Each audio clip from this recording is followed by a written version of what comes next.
So, yes, Kane said, my name's Adam. I'm the founder and CEO of Calls9. We are a digital innovation and transformation agency, which means we build digital products and services for people. And what I wanted to try and do today was get under the skin a little bit more of a practical example of something we're doing with Gen AI. It is customer experience, it is kind of conversational, but it's a very different area than the ones we've just been talking about, but I think it's a really important one. So I want to kind of hopefully show where I think the technology could be interesting if we are sort of prepared to let our creativity and imaginations go there. Just out of interest, is anybody a developer in the room? I had a feeling. You're all lurking there. Right, okay. And how many of you are building with Gen AI tooling at the moment? Right. And how many of you are thinking about it that haven't started? Okay, cool. All right. Well, we'll see where this goes. This can be as technical or as non-technical as you want it to be, so you can feel free to ask questions as we go through. So just a little bit of context on this. My background is that I've been building software for 20 years now, but I did along the way accidentally become a corporate commercial lawyer at one of the world's largest law firms. And when I was in that space, I got involved with a lot of the engineering that's involved with delivering legal services and delivering professional services across fintech and healthcare and all sorts of different areas. So the clients that I work with represent that. So we're a small team, but we punch above our weight and we support businesses all over the world. And the way that this situation came to pass that I'm about to share with you is that we were given a challenge. And that challenge was brought to us by the University of Law, who is one of our partners. And they said, everybody's talking about Gen AI in a pure play corporate commercial setting, and that makes a lot of sense. But actually, is there any way this technology could help people outside of that? Is there a way this technology could help some of the people in the most need in our society? And we said, yeah, potentially. What's the situation that you're looking at? And they gave us this case study. So does anybody work in the council or public sector in the room? No? Okay. You're nodding, right.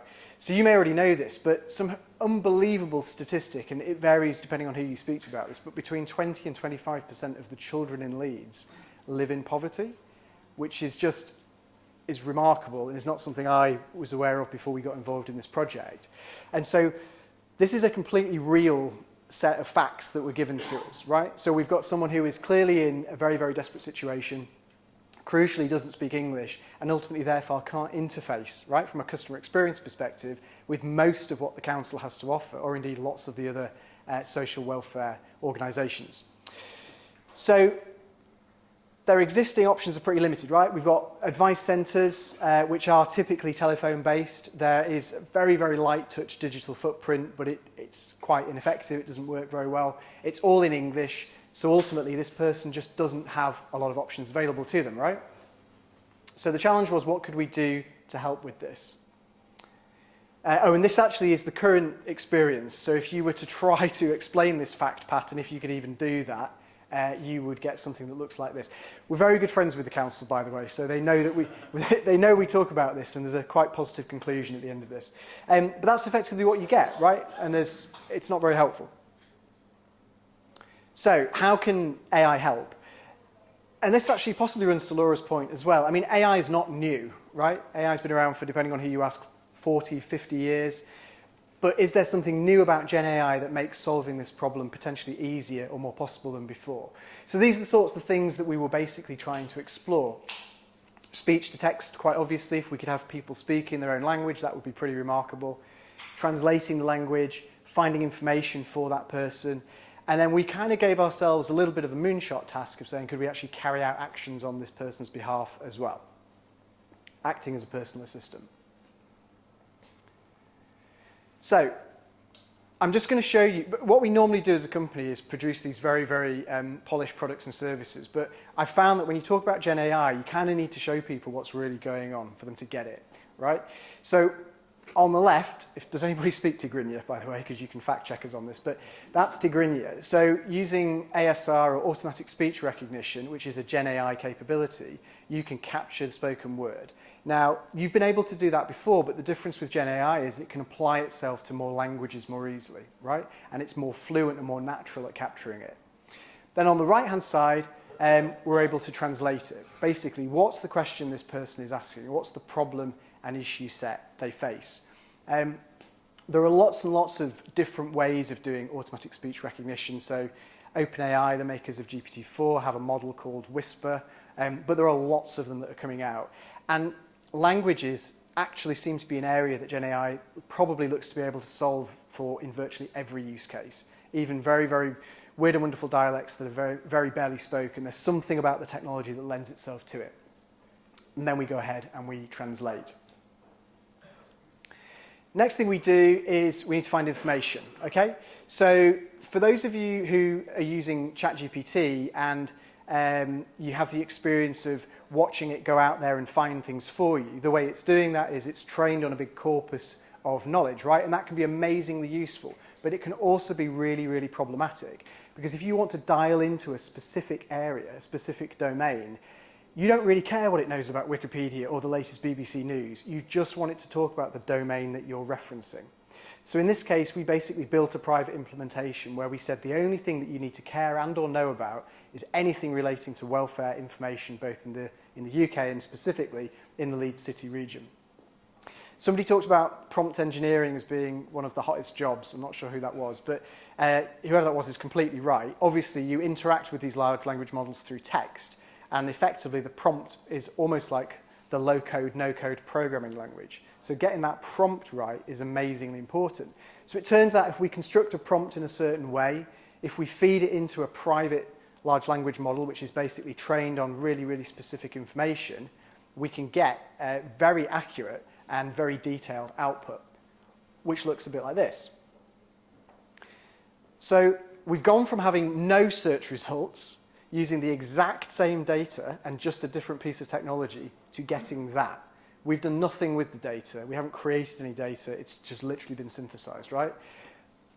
That's pretty remarkable. So it means that essentially the answers are hiding in plain sight. We just need to be able to get the technology to look at them and protect against hallucination, which is what Laura was talking about as well. But remember, this person can't speak English. So this is neat, but this is not the end of the problem. So from here, we want to try to carry out some actions on this person's behalf, right? You're about to see even more technical screens, but because I'm trying to pick this apart so you can see how this really works. We took the view that we would basically build a series of agents, and we would deploy these agents primed with the knowledge of this person's use case, primed with the knowledge of all of the data we had about the Leeds welfare system, and then we would ask it to build a strategy for what it thinks it should do. And I know you can't read all of this, but the top and the bottom of this is basically, because the person can't speak English, it's identified the agency it should contact, but the only information that came back for that agency was a telephone number. Obviously, that's not any use to her because she can't speak to them. So what happens is it goes off and researches an email address for the same agency. It then drafts a letter to that agency, which explains the fact pattern for the individual and writes it as if it's coming from the individual. Now, we stopped short of actually sending it because obviously there's real people on the end of these services. But the fact is that we actually felt pretty confident we could send and build effectively an inbox to receive as well on this person's behalf and effectively do a kind of two-way translation methodology, building out a fact pattern, actually solving this person's welfare issues all completely automatically. So there is a lot of hype about GenAI. I mean, huge amounts of hype about it, right? And to some extent, people like me obviously have to be careful of confirmation bias because we sell consultancy services related to it. However, to go from that to that with basically no architectural changes required by the council is pretty amazing. And the idea that we could solve welfare problems for people, which in some cases are life and death, and give them a voice and let them be heard is also pretty amazing. Hopefully it doesn't require too much imagination to think this technology could be applied in lots of other settings as well, right? It doesn't have to just be the welfare setting. There's lots of corporate commercial settings that the same technology can be used in. But effectively our outcome is that we have taken a real life use case, we've solved for it admittedly synthetically because we're trying to do it safely and responsibly, so we're not have this thing roaming around on its own, sending emails and making benefit requests, although it could do that. So we've dealt with it in our own language, we've returned relevant information, and we think it's the beginning of carrying out tasks as well. And I think in time, that's probably for me where this technology just becomes a natural position. I suspect we're all going to have a series of agents, or agentic AIs that are in our lives carrying out lots and lots and lots of different actions for us, but safely and responsibly, right? And there are lots of ways to do that, and that's a big part of what we're engineering and building at the moment. It is complicated, though. It's very, very difficult to do this, and we learned a huge amount of lessons along the way. And as I say, Calls9 as an organisation doesn't typically do this type of work. We work with corporate commercial entities, but we were engaged as a challenge to try to solve this. We've decided it's a big enough challenge and it has application both in the private sector and the public sector that we're building a platform to solve for it. This platform has got active clients and beta users on it at the moment. I can't identify who they are yet, but hopefully it might be obvious who some of them are. And we're very, very optimistic that this tech can be rolled out later this year and have a really, really positive impact in both communities and societies across the UK. So, there we go. But in terms of the here and now, okay, this may seem a little far-fetched to some of you, and you may have other burning issues and challenges that you need to address. We've written what started off as a white paper and has become undeniably a book. So please do read it. But you can download this for free. It gives you lots and lots and lots of insight as to how you might even think about using this technology, strategies, action plans. We talk a lot about the way we've approached the technology as well. We are an engineering-led organisation, but we're very, very outcomes focused. So it's not engineering for the sake of it. And I agree with Laura on this one. Where are you trying to get to? Start with that in mind.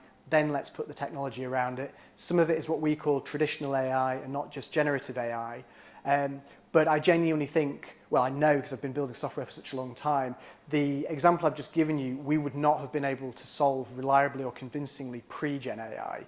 And so for me, I think there are evidences that it can be a game changer in some regards. And yeah, we're super excited to see where it goes next. So I hope that was interesting as a little different case study. Anyway.